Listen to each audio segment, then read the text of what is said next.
श्री अंगद देव जी ने एक बात बड़ी सुंदर कही है, बहुत सुंदर।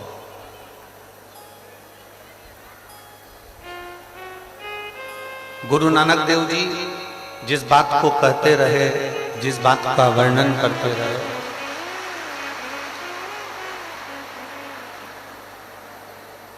गुरु नानक देव जी जिस बात को कहते रहे, गुरु नानक देव जी जिस बात का वर्णन करते रहे,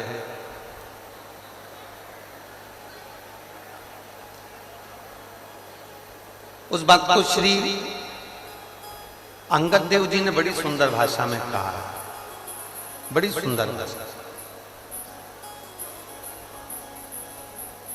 श्री अंगद देव जी कहते हैं कि जब जंगल में कहीं आग लगती है, जब जंगल में कहीं बहुत अग्नि लग जाती है, जंगल में आग लग जाती है,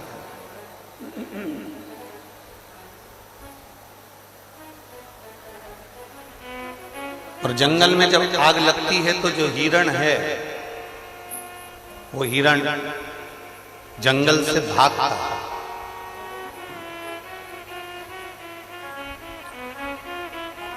अंगद देव जी कहते हैं कि जो जंगल में आग लगी और आग लगी तो हिरण भागा, हिरण किसी दूसरी ओर नहीं भागता, हिरण भागता है तो जहां नदी है, तालाब है, बावड़ी है, सरोवर है, वहां हिरण भागा। गुरु नानक देव जी के शब्द को, गुरु नानक देव जी की वाणी को श्री अंगद देव जी कहते हैं कि हिरण जंगल में आग लगने पर भाग रहा है और वो भागते भागते भागते भागते पानी को ढूंढ रहा है। वो पानी के करीब में जा रहा है, पानी को, और फिर वो जब पानी के करीब में पहुंच जाता है, पानी के पास में पहुंच जाता है तो हिरण को संतुष्टि हो जाती है कि अब मैं जंगल में कितनी भी आग लगी हो, मैं पानी के करीब में आ गया हूं, अब मुझे तकलीफ नहीं होगी क्योंकि मेरे नजदीक में पानी है, मेरे नजदीक में पानी है, अब मुझे तकलीफ नहीं होगी। श्री अंगद देव जी कहते हैं कि हिरण आग लगने पर पानी को ढूंढता है, पानी की ओर जाता है, उसी तरह अंगद देव जी कहते हैं गुरु नानक देव जी की वाणी को कि जब भीतर अहंकार की अग्नि लगी हो, क्रोध की अग्नि लगी हो, वासना की अग्नि लगी हो, तृष्णा की अग्नि लगी हो, तो श्री अंगद देव जी कहते हैं उस समय पर हमको संत की, गुरु की वाणी को ढूंढना चाहिए और गुरु के पास जाना। कहीं हमें शिव पुराण की वाणी को ढूंढ लेना है, कहीं गुरु नानक देव जी की वाणी को ढूंढ लेना है, कहीं नामदेव जी महाराज की वाणी को ढूंढ लेना है, कहीं संतों की वाणी को ढूंढ लेना है, कहीं सदगुरु की वाणी को ढूंढ लेना है।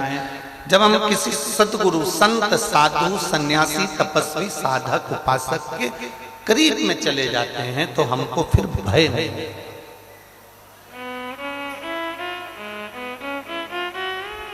तारा बाबा जी की कुटिया में कथा चल रही है, करवाने वाले कौन है? तारा बाबा। आयोजक कौन है?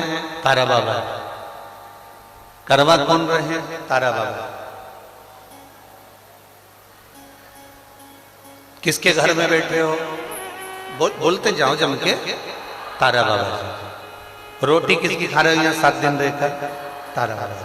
ठीक है, अब जरा विचार करिए, आयोजक भी वही है, करा भी वही रहा है, खिला भी वही रहा, पर प्रस्तुति हमारी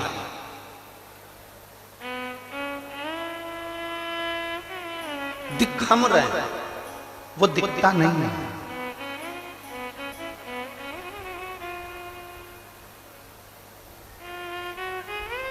जो संत होता है, जो साधु होता है, जो सद्गुरु होता है,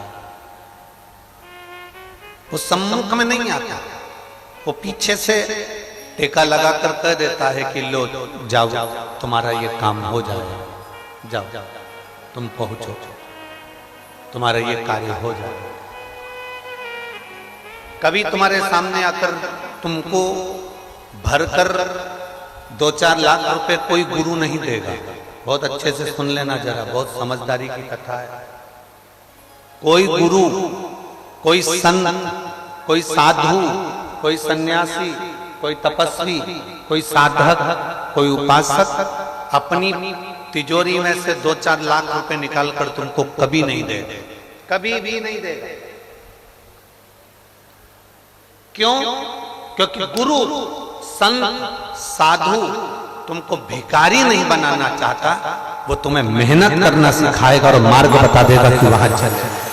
तुम सेठ बन जा, तो यहां से बठिंडा चले जाना, तू जा यहां से दिल्ली चले जाना, तू यहां से नोएडा चले जाना, तू यहां से गुड़गांव चले जाना, तो लुधियाना चले जाना, तो जयपुर चले जाना, वहां जाकर ये कर लेना। गुरु कभी अपनी तिजोरी में से धन नहीं देगा, कभी भी। क्योंकि दे देगा तो तुम्हें लालच बढ़ जाएगा, फिर तुम कुछ काम करने के लायक नहीं बचोगे। अगर उसने धन दे दिया ना, तो तुम किसी काम के नहीं बचोगे, किसी काम के नहीं।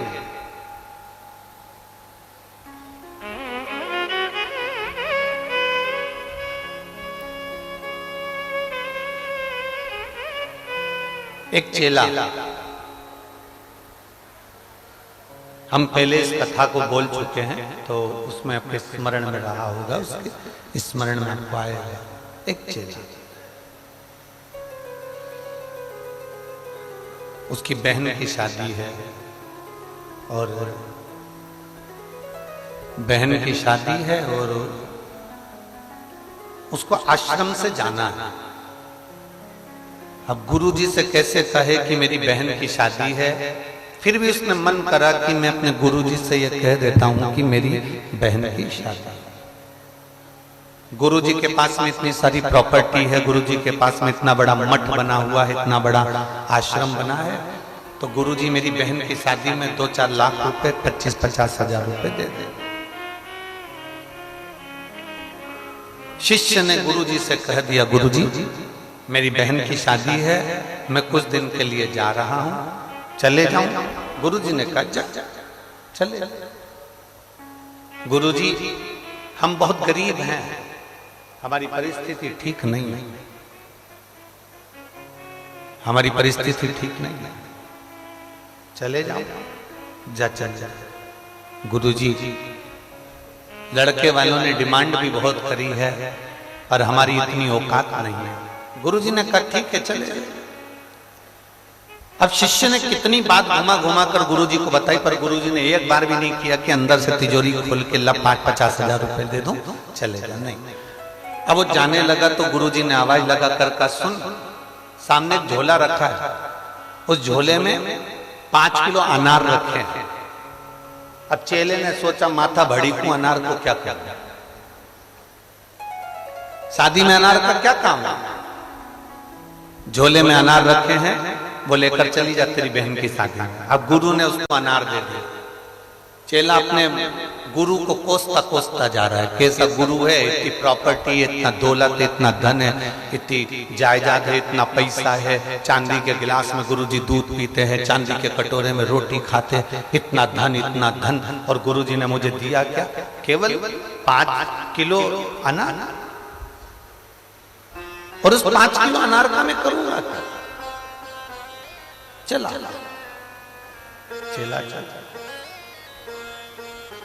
जब शिष्य चला, चेला अनार लेकर,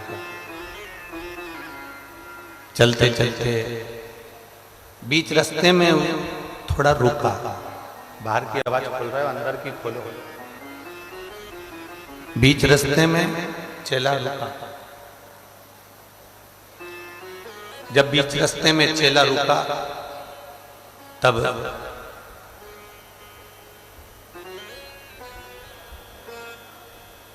एक राजा बीमार पड़ गया,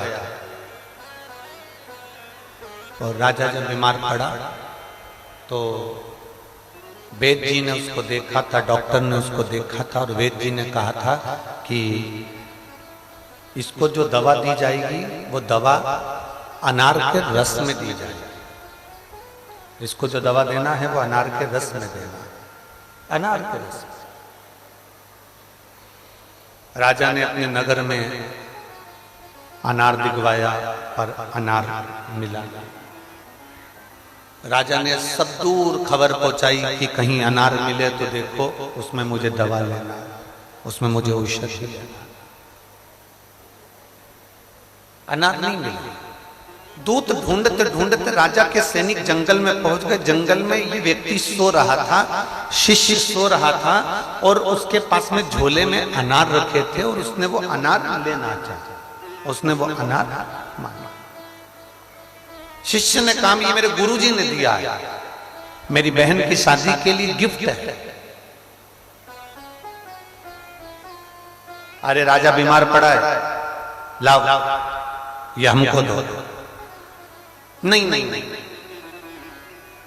ये मेरी बहन की शादी के लिए गुरुजी ने गिफ्ट दिया है, मैं नहीं दे सकता। राजा के सैनिकों ने उससे अनार लिए, राजा को दिए, दवाई ली, राजा ठीक हो गया। राजा ने कहा अनार कहां से लाए थे? का एक लड़का था, बहन की शादी में जा रहा था, ये अनार उसके पास मिले। राजा ने कहा उसको पकड़ कर लाओ। शिष्य को पकड़ कर लेकर आए, राजा के सामने लाकर खड़ा करा।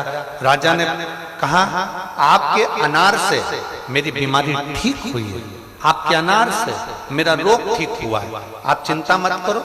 आपके अनार ने और आपने मेरे पुत्र जैसा काम किया है, इसलिए अब आपकी बहन नहीं, इस राजघराने की बेटी है, उसकी शादी मैं करूंगा, उसकी शादी मैं करूंगा। गुरु ने 1 रुपया नहीं दिया, 1 रुपया गुरु नहीं देता। आज असली गुरु, असली संत, असली जो महात्मा होगा वो तुमको रुपया कभी नहीं देगा, कुछ ऐसा कर देगा। अब वो राजा ने उस लड़के को अपना बेटा बनाकर राजकुमार बनाकर रखा, उसकी बहन की शादी राजकुमारी जैसी करी, हीरा पन्ना सोना चांदी रतन आभूषण में पूर दिया। क्योंकि वो अनार नहीं थे। गुरुजी पर अगर भरोसा कर कर लेकर गए हो कि गुरु ने दिया है, गुरु ने दिया, ये कम ना दिया। लोग कहते हैं गुरुजी के पास इतना है, गुरुजी देते क्यों नहीं? गुरुजी के पास इतना है, गुरुजी देते क्यों नहीं?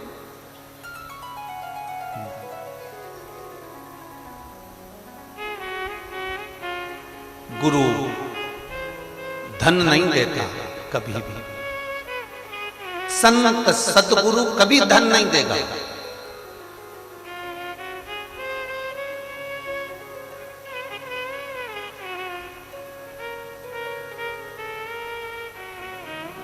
गोपाल जी हमारे पास में भी लोग आते हैं ना यहाँ पर, ये आप इनसे पूछना।